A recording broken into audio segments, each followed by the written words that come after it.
partner and I have been looking forward to this for a few days now since our producer, Ted, pitched this gentleman to us with his book. He is a TV writer and a producer who credits include 9 years on the King of Queens show. Love that program. The book is called Creepiosity, a hilarious guide to the unintentionally creepy.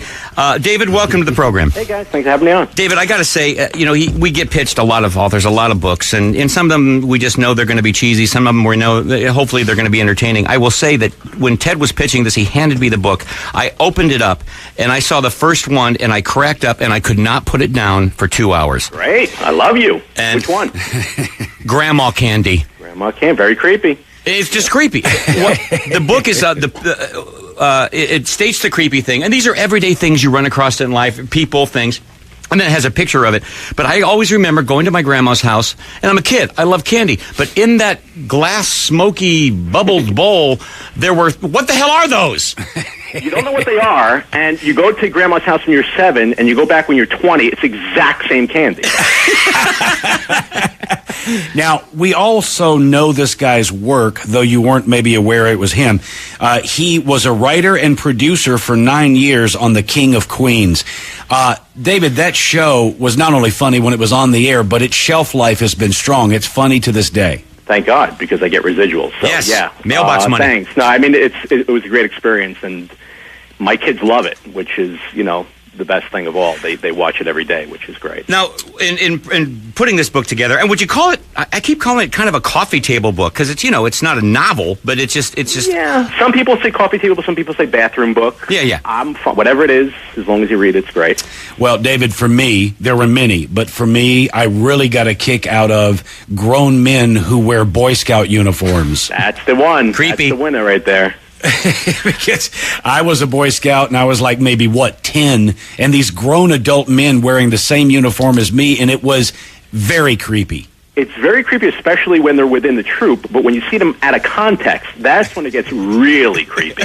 When you see them in the sushi place or at the strip club, then it's like, ooh. Ultimately creepy. I also like people that speak made-up languages fluently. Yeah, Klingonese and whatnot, yeah.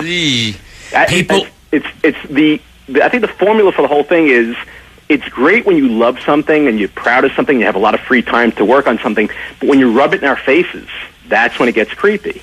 People who make Shakespeare in Klingon, it's a little much. Right.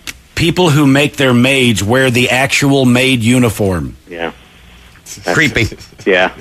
It's 21st century. Let's deal with it. And I should say that the first inductee to the Creepiosity Hall of Fame is Mr. Michael Jackson. I'm giving it away. He's our first Hall of Famer. It says here you once spent a magical hour and a half with Michael Jackson. I did. The story would take an hour and a half to tell. Right. But I actually won a bet from a guy who was going to see Michael Jackson, and he didn't feel comfortable paying the bet. So he said, if there's any way I could repay you, and I said, yeah, take me with you to meet Michael Jackson. And we went to his suite at the Beverly Wilshire Hotel.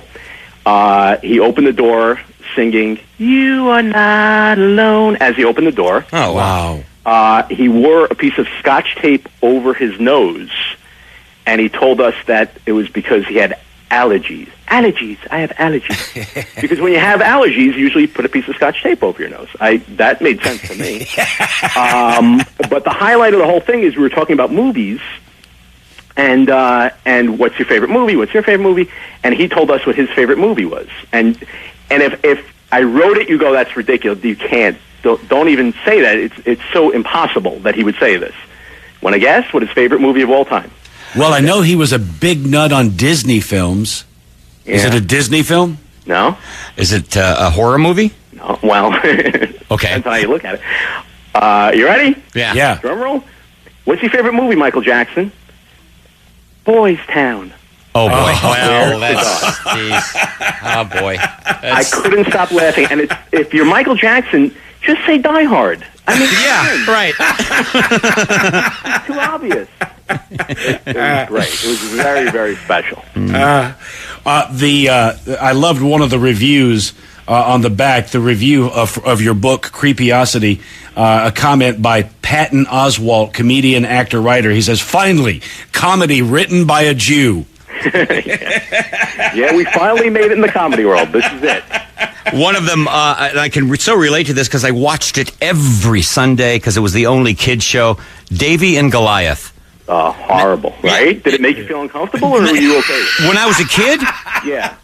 it wasn't the Super Friends, but it was still like the only thing. So it didn't make me feel uncomfortable. However, I recently saw an episode of one, and boy, that's pretty creepy. Yeah, it's got everything going for it as far as creepiness goes. It's very religious, and it's a talking dog. And the way they move, horrible. Ooh, I got a chill in my neck right now. Hello, Davey. Yeah. And another one that I've noticed before, but I didn't think to say anything or do anything, but strippers/porn stars with black and blue marks. Yeah, if you have a bruise, it's time to, take a day off. That's pretty much the... And unfortunately, I have this guy is in my world. People who hold handshakes too long. I hate that. Yeah. It's creepy. Yeah, let go. Come on. Well, we can promise you will enjoy this book. It is a lot of fun, and I think it is a perfect bathroom book. It's called Creepiosity, a hilarious guide to the unintentionally creepy. And then, of course, The Night of Literary Extravagance, June 23rd at 8 p.m. Also, you put this on a coffee table, and you have a little party, a few friends over, a couple glasses of wine. Somebody's going to pick this up, and there's your night.